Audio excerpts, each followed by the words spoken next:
Howdy friends, it's me, it's Michael B. Thank you so much for checking out today's video, and in today's video, well, we got some pretty big CES teases to share with you as 3 different companies have dropped some pretty big bombs ahead of the big event coming up on January 7th, including Media1Up, MyArcade, and Stern Pinball with a really big tease today, and I'm going to tell you more about it right after this.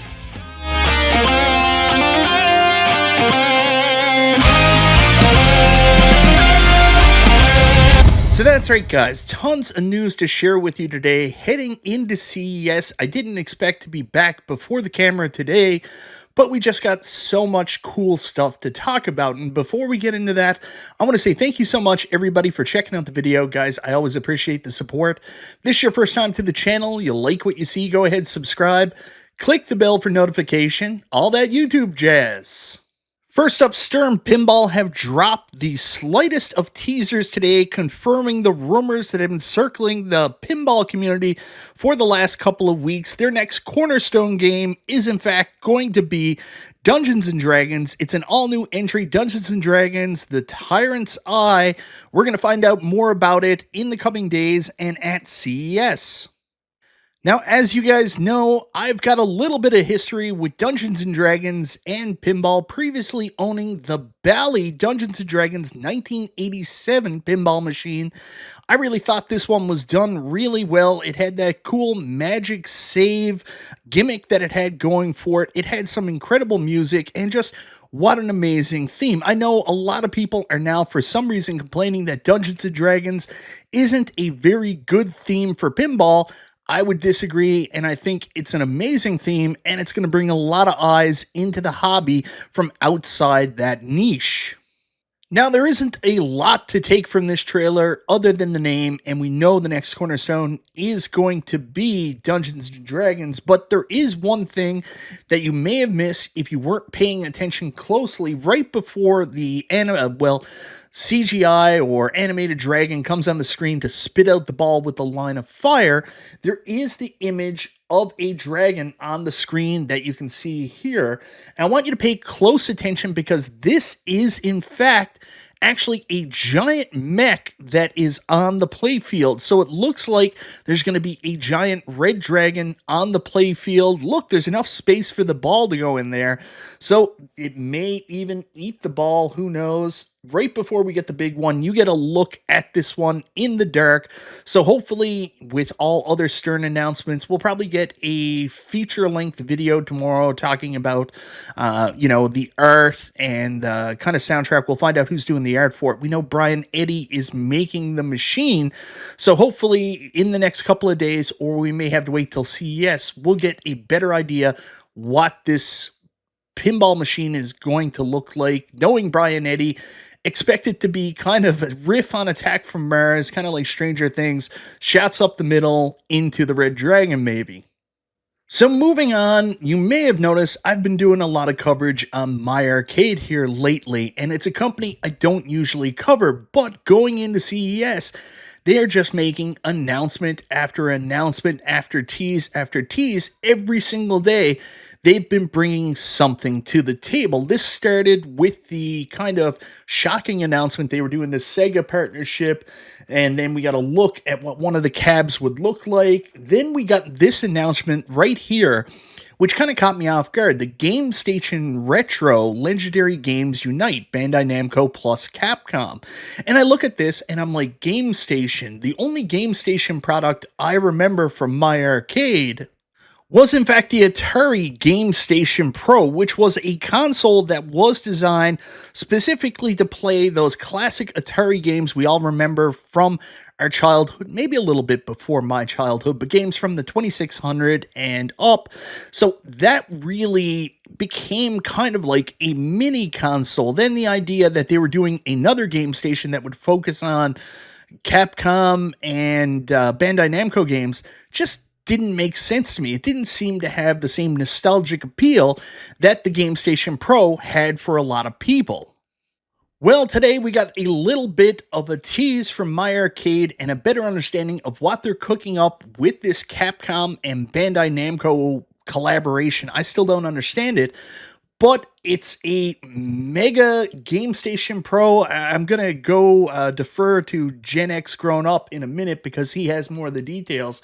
But we get our first look at what they're doing here, and it's not a Gamestation arcade, Gamestation console. It's actually an arcade cabinet, the Mega Player.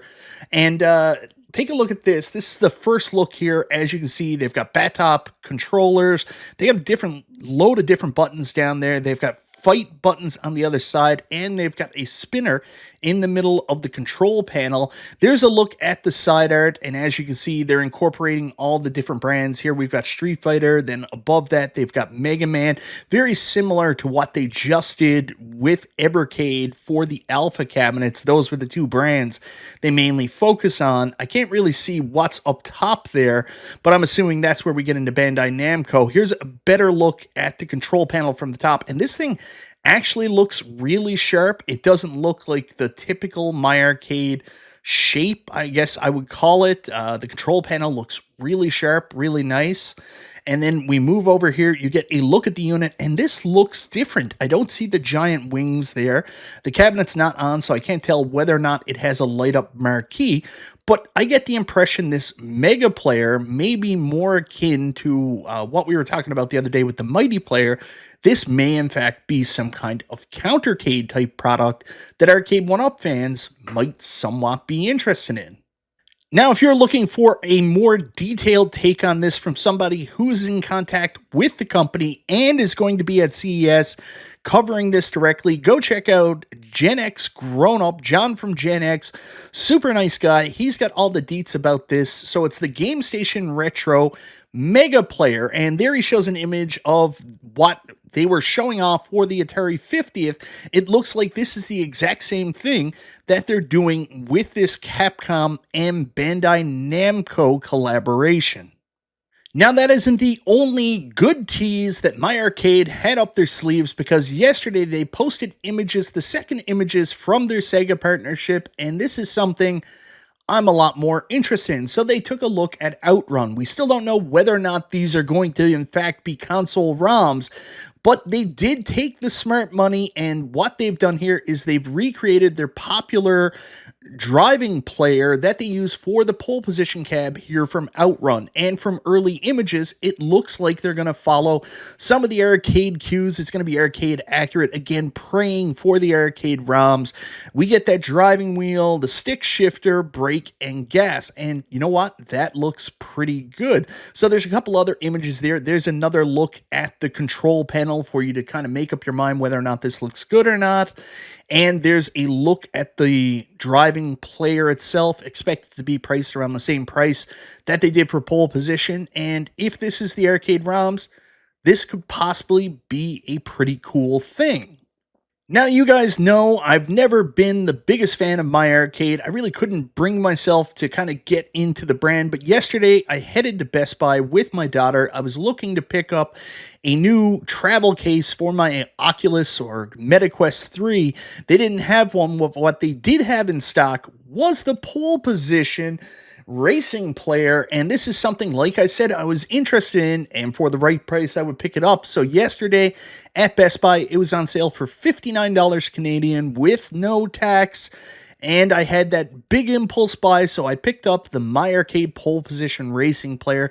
I'll have a review up on the channel, in the new year when I get around to it. I also finally gave in and got my daughter the Miss Pac-Man micro player that she's been waiting for. I know she was pretty excited about that.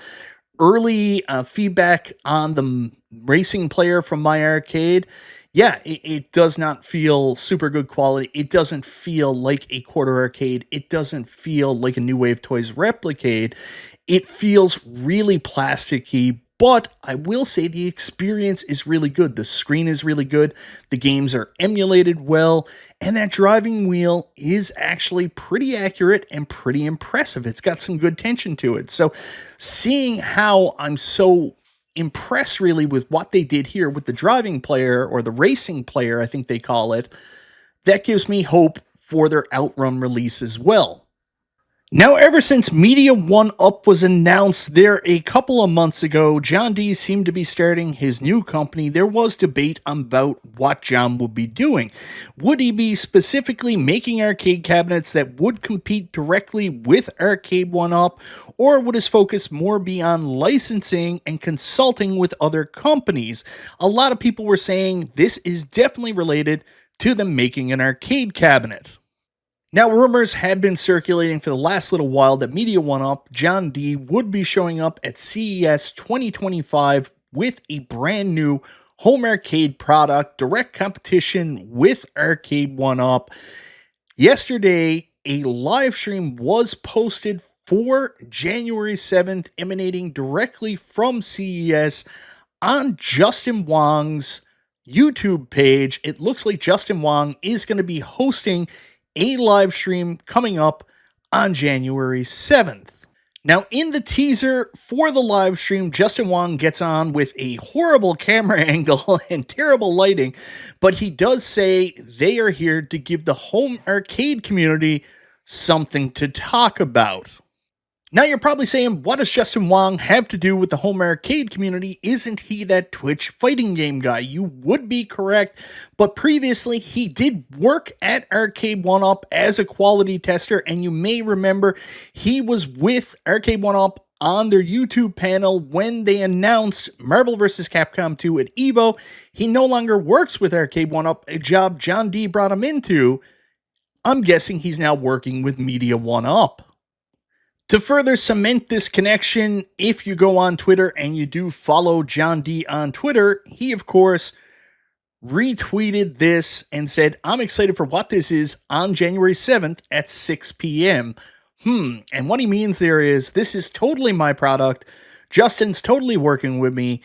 Get ready for the unveil on January 7th. So finally, after a lot of rumors, speculation, stuff out in the ether, we're finally going to see what the hell John D is doing January 7th at CES, and it's going to be on Justin Wong's channel. I'll leave a link to the live stream in the description down below. But what are they going to be doing?